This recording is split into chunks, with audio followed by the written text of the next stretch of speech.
paramedics. So I'm going to be talking about bringing Machete to Amazon, and what that means is, well, we're going to figure out what that means as I go through the slides. Give a hint, it probably has something to do with AWS. So quick show of hands, how many people have spent a little time with AWS? Everybody? A few folks? All right, awesome. All right. As I'm up here, waving my hands around, if somebody is just suddenly struck to ask a question, feel free, or you can save the questions to the end. I've done a lot of talks at B-sides where people just kind of interrupt you while you're going, and that's cool. If I think it's a bad question, I'll just keep talking. So, All right, so this is the validation that you are talking and the right guy is presenting. If I shaved this morning, it would have been bad, as I was told. So I'm an AppSec guy. I've been doing this for about 17 years now. I'm a Director of Technology Strategy at a company called Veracode. We're focused on software security. And I've been researching and spending a lot of time with AWS and other cloud providers probably since about 2009. And it's been a really interesting Wild West kind of ride. Things have been moving amazingly fast. And if you got started using AWS, you probably made a lot of mistakes in the beginning, learned a lot of lessons the hard way. The community kind of grew around this whole thing. And I'm going to be talking about a bunch of the things that we've discovered from a security perspective when working with AWS. This is a brief kind of goal for me to stay on target here of what I'm going to try to talk about today. A little bit of intro, a little bit of what the broader picture, and then we'll dive deep into a couple areas that I wanted to focus on. All right, and that's the Machete part of the presentation right there as well. So some big picture kind of things to think about. I want everybody to take a step, back, or take a step with me for a second, and not think of cloud as a place where I put a bunch of systems or servers or whatever. To me, cloud is an operating system, right? And the reason I say that is because I want us to kind of use this as a framework as we go through this presentation to think about it like this, right? So what is an operating system? It gives me storage, it gives me disk or memory, it gives me computing power, and I have an API that I can use to call and start up all those things, right? What is AWS or Google or Azure or whatever? What does that give me? It gives me exactly the same thing, right? So think of cloud as as the operating system itself for a future set of applications. And things like Linux and Windows, that's the microkernel in this operating system, right? So with that framework in mind, what's the code that runs in this operating system? Well, it's the infrastructure, right? So the infrastructure is my code. And we've probably heard that term before. But those two pieces are exactly how I think we should perceive cloud and change our way of thinking about it from both a security perspective, a management, and how we might think about interacting with it, not as a place where I have a bunch of virtualized systems, right? So since a lot of people already kind of told me they've been working through AWS, I won't spend much time here, but that's a typical AWS application, a nice clean one that I can fit into a nice clean Visio diagram. And it can look like something like this. I got a lot of things going on. I've got some computing cluster going on. I've got a MapReduce cluster over here. I've got DynamoDB for backend database storage. All these various services. A lot of services that I might be using if I'm using AWS, right? If I've built a fully realized application for AWS, not just forklifted something, I might be using any number of these services or maybe a whole bunch of other things, right? Now from an AppSec perspective, traditionally, where everybody in the AppSec world has been focused on is the code that we're writing or the third-party code that we're incorporating into our applications. And in an AWS world, that part of my application is actually a relatively small percentage of that overall piece, right? I have code that fired up all this infrastructure, but the piece that I wrote, the part, and you could argue it's probably the most important part because it's kind of that beating heart, but the part I wrote represents a small percentage of that, and it interacts with all of these pieces. Right? And it might interact with these pieces in ways that I can't expect. So the challenge is that all of this is provided to me, and I deploy my application into it, and Amazon gives that to me, but using it securely, using it responsibly is entirely on my shoulders. Right? And I have to think about, when I think about deploying an application or building an application for this operating system, I need to think about the entire system. Right? So what do you get from AWS? Well, this is like that scene in the Matrix where Neo walks out and he says, I need guns, lots of guns, right? Instead he says, I need servers, lots of servers, and like racks just start showing up, right? That's exactly what you get from AWS, right? You get a infinite empty rack space, basically, a friendly-looking web interface, which can get you into all kinds of trouble, and a mile-long list of compliance certifications, right? And then the rest is entirely up to you. It's a very secure container, and then you show up. Then your developers show up. Then somebody who's never used it before shows up. And that's where you start to get in problems, where you get the virtualized equivalent of that, right? Where you end up with wires hanging out all over the place, you're stuck in there, you're buried in there, and if you started new in AWS, this story might be you, right? Or you gave this to a developer who never ever knew what to do in AWS. They started clicking on things in the web interface. Maybe you went away for a vacation for a week, you came back and you go, why do I have 39 security groups called Launch Wizard X, right? And all the security group rules are set to 000, and it allows everything in, and why is all this stuff hanging out there? Why is my bill 5 times what I was expecting it to be? You got teams going, where did my stuff go? It just disappeared, right? And it can be a complete Wild West. If you don't basically keep an eye on this stuff or build a system to kind of monitor this, interesting property of AWS is that it trends towards chaos. This is the jungle that we need to kind of bring a machete to, right? And if you don't have a way to kind of forge your path through that with a machete in some way, you're going to end up with a lot of mess, or the virtualized equivalent of this guy sticking out of the wiring cabinet here. Now you might say, you know what, when I start my introduction into AWS, or I start my introduction to the cloud, I'm just going to forklift my existing apps. And that's not entirely safe either, right? So first, treating AWS like just another hosting company is a bad idea. Remember, think of the cloud as an operating system. So for starters, it's probably the most expensive way to go.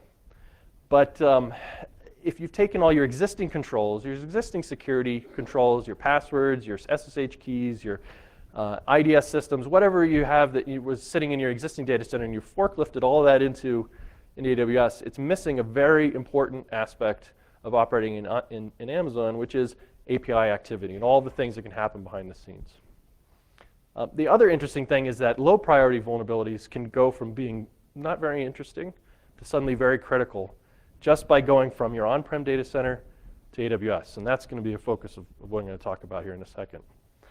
So think about your attack surface, right?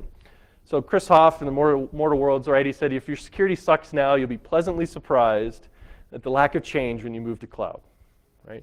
And the reality is, it actually is much worse. It gets much worse, right? Everything that I create in AWS is driven by some sort of API call. And those API endpoints are there conveniently for me to use. So now my ability to control this operating system, and in a sense control this my entire virtualized data center, is entirely keyed off of my permissions and the controls that I have around my API keys. Right? And the only thing standing between a total compromise, basically your entire data center, is now that API key and the permissions that I've assigned to that.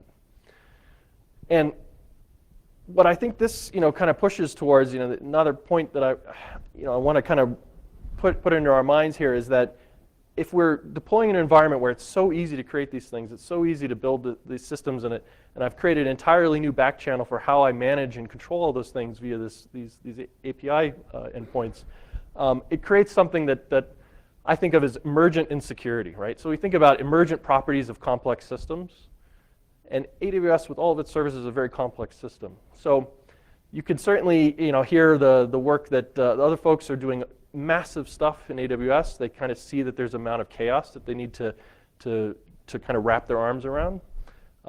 You've got systems that, like for the Netflix folks who are building chaos into the system so that they're ready to handle that chaos, right?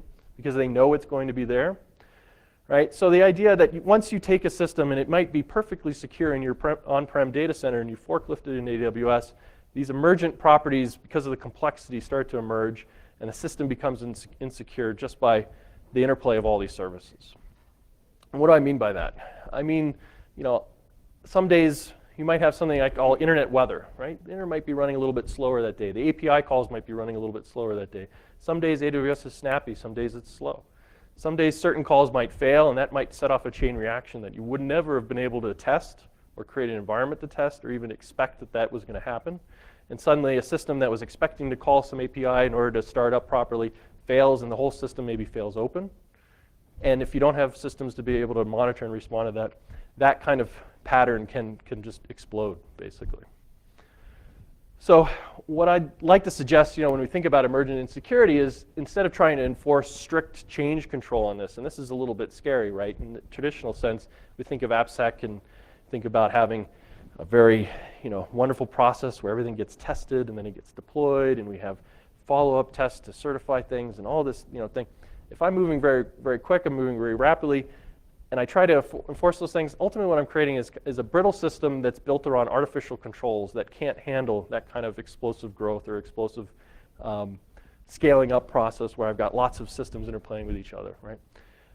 I would argue that people need to think more about an eventually consistent model for security where you're constantly trying to shrink your response time and eventually your security and operational goals, you get to where you need to be.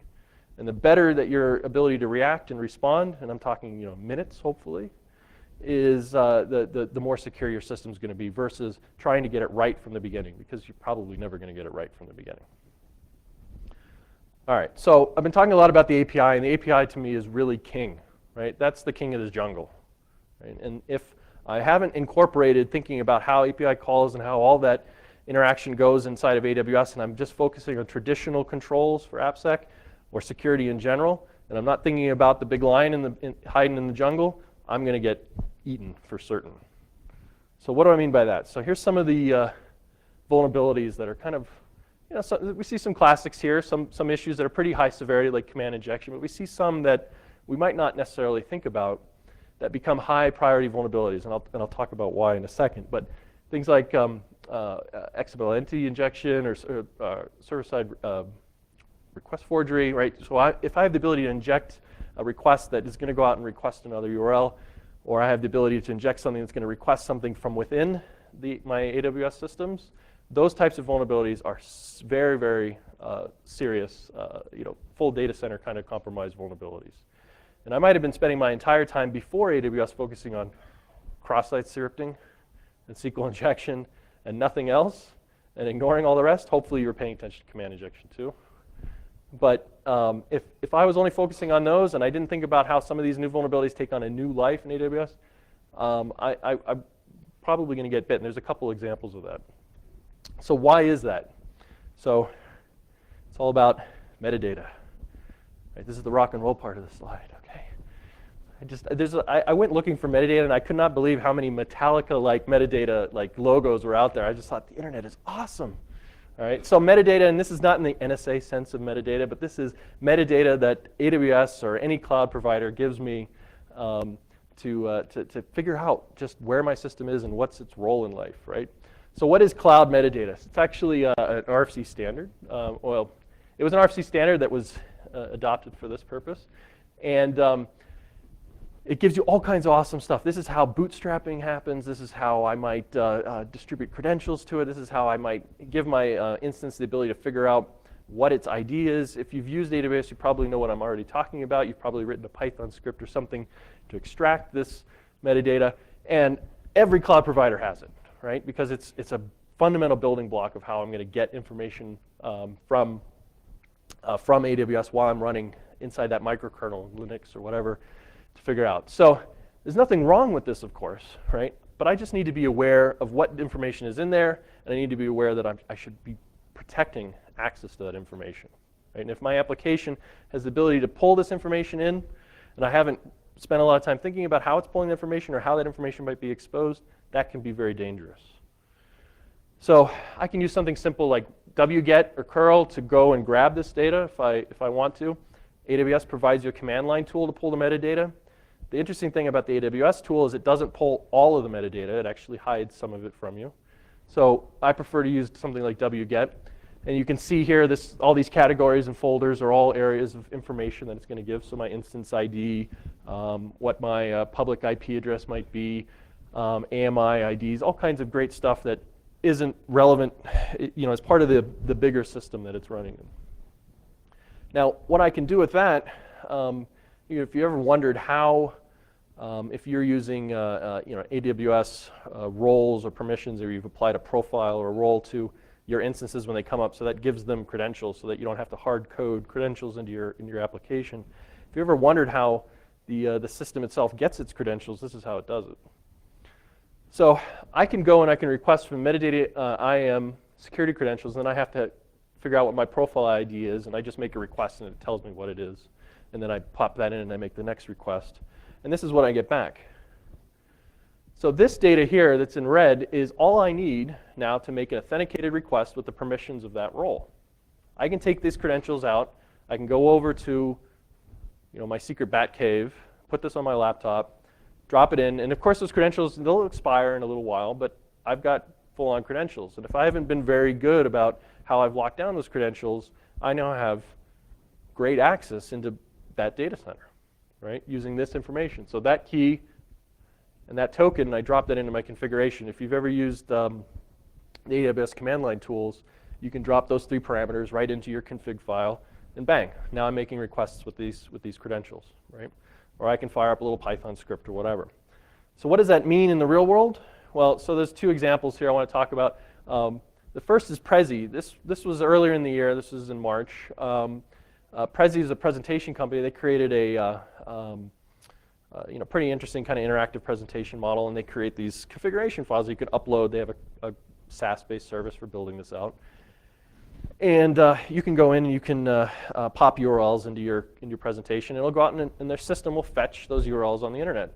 Like, oh, you have an image, let me fetch that and put it in the presentation. Oh, you have this document, let me fetch that and put it in the presentation. Well, the researcher who was spending some time, Prezi had a bug bounty and the researcher was chasing it, realized I could drop the metadata URL into his presentation.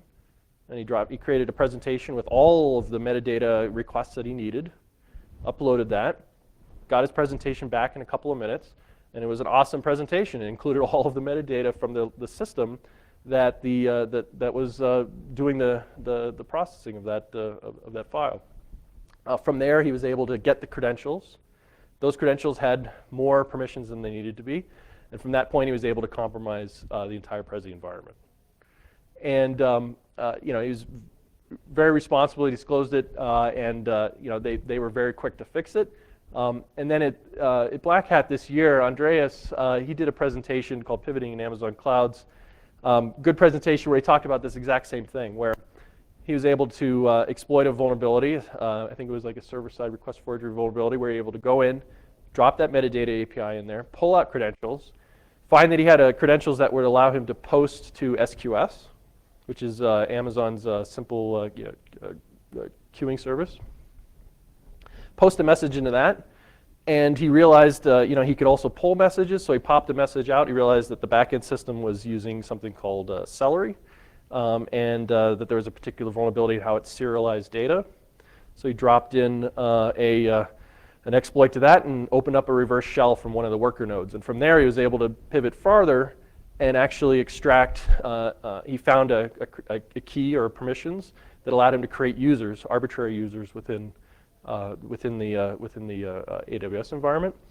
At that point, it was game over. He had complete control over the environment, right? So very simple, low priority vulnerability that we might not care about. Like, who cares if somebody can drop a URL and request something? Popping in AWS, becoming super, super dangerous, right? So what can we do to kind of control some of the API access? I mean, I can certainly lock down so that it only is the permissions that I need to have and give to that system. In the case, the example I just referenced, it was a system that just needed access SQS, but that was enough, right? So part of the problem is that I don't think about API permissions in terms of the same way I'm thinking about my security groups in AWS. I'm locking down the IPs and who can get access to my data center and what networks and what servers and what systems can talk to what. It's really hard to find any documentation on this in AWS, but I can actually lock down my API calls to IP addresses as well. And I'm right now talking with the AWS team to try to figure out if we can get a little bit more specific and lock it down to specific VPCs or lock it down to specific instances or lock it down to specific accounts so that even if that API key is compromised, I can't do anything with it. But right now, I can go in and I can put in my source IP address from where these API calls are coming from, and I can lock down all of those API calls. So if you're currently spending a lot of time making sure that your profile, your policies are locked down to just the services you need, great. If you're not doing that, rush out and do that immediately. And then think about how you can also lock it down to the IP addresses specifically that need to access those services and just add an additional layer of permission. So even if that key does get compromised, it will be useless to me as an attacker because I won't be able to launch an attack from wherever I am, right? You could also take a kind of a set the world on fire approach and just black hole the metadata API entirely. But that's a little bit dangerous. If your system is bootstrapping in any way, it's going to need access to the metadata. If the system is accessing credentials or anything like that, you're going to break all of that. So unless you've got a fully baked Amazon machine image and it has everything that it needs and it doesn't need to ever touch the metadata API, that might be a kind of a destructive way to go about it. But that could be an approach as well to doing that. And if you want to kind of get a feel for how quickly API credentials can be exploited and used, there's crawlers that are constantly scanning GitHub, for example, for API keys. Amazon's running them too. They will tell you when they notice that your credentials are hanging out there. And you can basically create a key, lock it to an IP. I'll talk about CloudTrail in a second, but how many people know what CloudTrail is? A couple folks? Everybody by the end of this talk needs to go figure out what CloudTrail is, because if you're not using CloudTrail, you don't know what API calls are happening behind the scenes. So CloudTrail tells you what's going on when calls are going in. Drop a key out there, lock it down, and then go watch your CloudTrail logs. In about 60 minutes, you probably see somebody from some strange place you've never seen before trying to use that key to get into your system. So how does that all manifest itself into kind of one particular scenario where I might have a bunch of things? So I'm going to drill into a couple of these things in a few other slides. But at each point in the system, I've got ways to pull information that might help me move to the next level. So I'm going to talk about private IP addresses in a second. If I'm using EC2 Classic and I haven't migrated fully to VPCs yet, the private IP address of your server might be relatively easy to get, thanks to a nice feature of Amazon's DNS, where if I look up or try to resolve an address in Amazon, it will resolve to the private IP address so that network traffic stays within Amazon. It's great. My bill is a little bit lower. But now I know the private IP address, which means I can potentially see a private side interface of that web server. So I think it was CW 200 or something, where in the old days we used to see private web servers running on private IP addresses, giving up debug information, giving up admin interfaces, giving up information that is turned off for the public interface. And people developing or deploying applications at Amazon might be thinking that their private interface is truly private, and in EC2 Classic, it's not. I might take from there a vulnerability or whatnot and exploit a vulnerability to get the metadata. From that metadata, I can now maybe put, from the keys that I exploited, I can now potentially start extracting information based on what my permissions are. Maybe I only have permissions to clone EBS volumes. What's the danger of that, right? If I can clone an EBS volume, I don't need the password, I don't need the SSH keys, I don't need anything. If I can go and I can clone that volume or clone whatever it is, I can take that, clone it, mount it, and now I've got a file system that I can unpack and crawl through it at my leisure, right? And if I'm really smart, I can clone it into my own account so that you don't even see it on your bill. The same thing's true for if I'm using RDS. I don't need your RDS password. You might have spent all this time creating a password this long so that nobody could ever guess it. But if I have a API access to create a snapshot of your database, create a snapshot, clone it, bring it up, change the root password, I don't need SQL injection. In fact, I just cloned your entire database and put it into my AWS data center, and now I have complete access. And that will never show up on your database logs or your web server logs or your IDS logs or anything like that. All it'll be is a couple API calls indicating that I've snapshotted your database and ran off with the entire system. And that's the fastest path to data exfiltration from an AWS environment than anything, right? And then when I'm done as an attacker, I don't need to just destroy a couple systems or delete logs. I can nuke the entire data center, right? It's the only way really to be sure to nuke it from orbit, right? So that's what I'm going to do. I'm going to go and I'm just going to destroy the entire data center. How many people heard about what happened to Codespaces? So Codespace, yeah, painful, right? They probably built the most beautiful AWS environment. I didn't see it, but it was probably beautiful. The way they talked about it, I could only imagine it was just a glorious cathedral to AWS automation. And they talked about how they had fully fault-tolerant, redundant backups and systems and everything.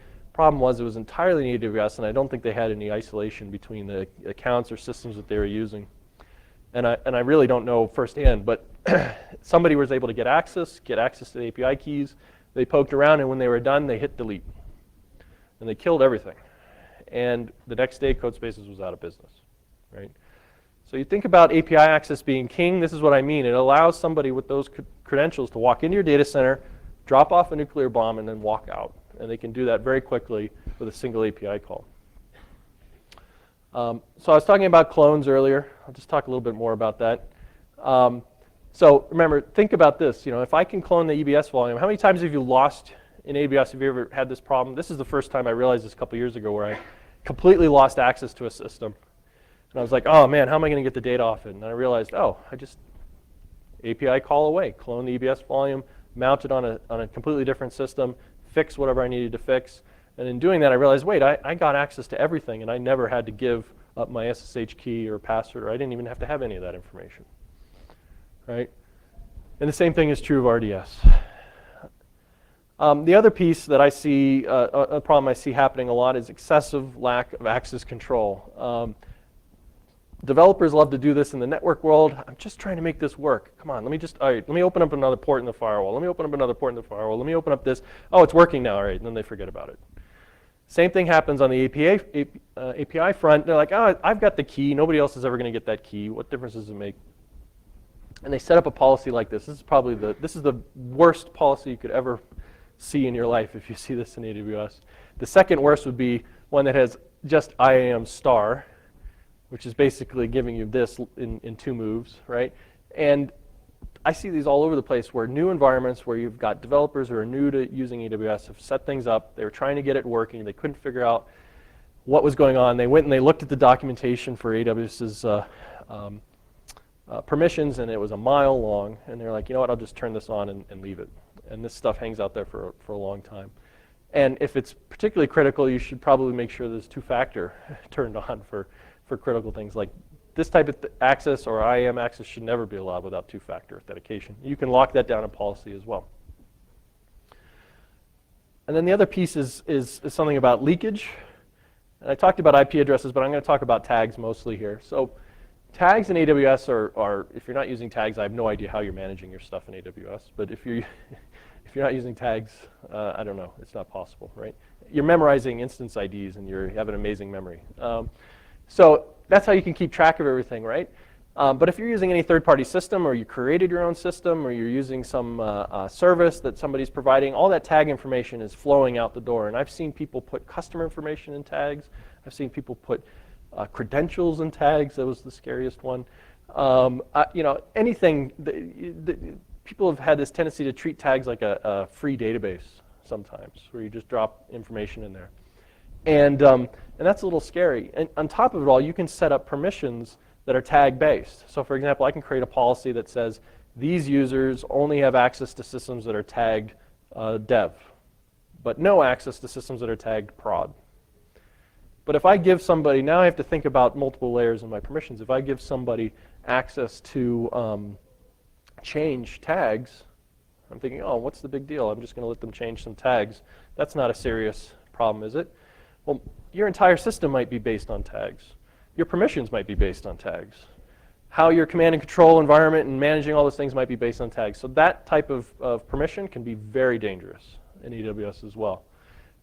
So make sure your tags are fairly benign. They're not something you wouldn't be afraid if it got out into the world, because if you're using a third-party service, they're out there, they're in those reports. And particularly if you're using a third-party service that allows you to alter tags in your environment, like remote control or you know, just some management system.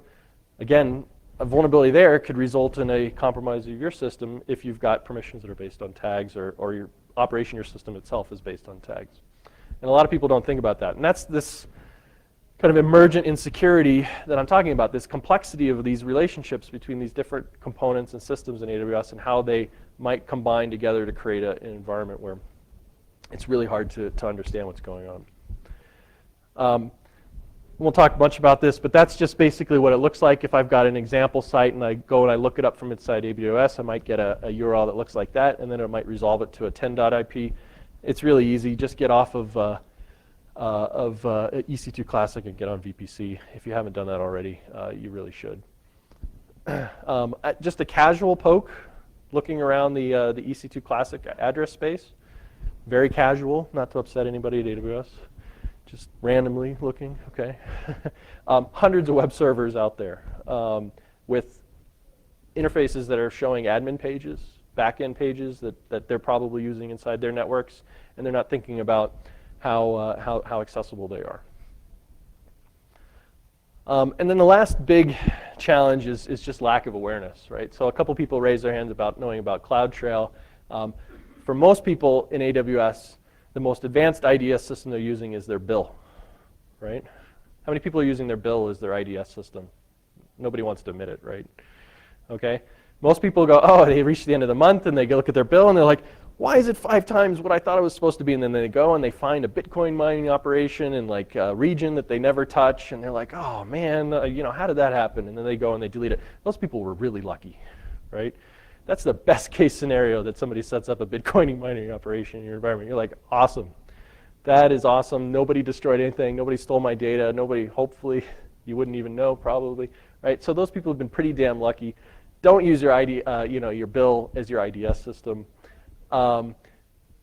If you are using your bill, at least turn on billing alerts, but turn on CloudTrail. And you have to turn on CloudTrail for each region. So you can't just turn it on in one region, you have to turn it on in all regions, and you have to be pushing all that information. Create multiple AWS accounts, set up one account where you're going to push all your CloudTrail data, and then point some sort of system that can make heads or tails of all that data, because it's going to be a lot of information, and you're not going to be able to consume it just by looking at the logs. It's just a ton of blobs of JSON, compressed JSON data. But go and use something like Logstash. If you haven't played with Logstash, it's, they even call it the ELK stack now, Elasticsearch, Logstash, and Kibana. Really nice solution. They have a plugin for CloudTrail. It'll pull all that information in, and it looks really, really nice. You might find that the small system that you created initially to manage all your, or just to watch all your CloudTrail data is not going to cut it, because it is an enormous amount of information. Imagine every single API call that happens anywhere in AWS in your account flowing into this system. And then there's commercial solutions starting to show up. I think Splunk is pulling in CloudTrail data now, and so is a couple others. But turn that on. If you're not looking at those logs, you're basically not watching the biggest door into your data center, which is the APIs. So let me pause there for a second, because I'm going to talk a little bit about what I built at Veracode to kind of keep tabs on some of these things, and what we'll be kind of sharing with some folks. Any questions so far? Anything that you want me to dive a little deeper in? Are you still with me? Everybody with me? That's good. A lot of nodding heads. All right, awesome. I haven't fallen asleep. I'm not died and gone to heaven or anything. All right, good. All right, so Veracode started a project a little while ago called Cloud Atlas. And the idea was to look behind the clouds, right? To figure out what's going on behind the scenes, because we started very early building systems in AWS that grew to, by our standards, at least by our world, very large. We had thousands of systems running, and lots of things coming up, going down, lots of teams working. We didn't want to slow people down, but we needed to keep tabs on what was going on. So we started digging into that. So Cloud Atlas's goal is to analyze basically the full stack of that application. Remember I was talking about all the environment in red, right? Not just the application.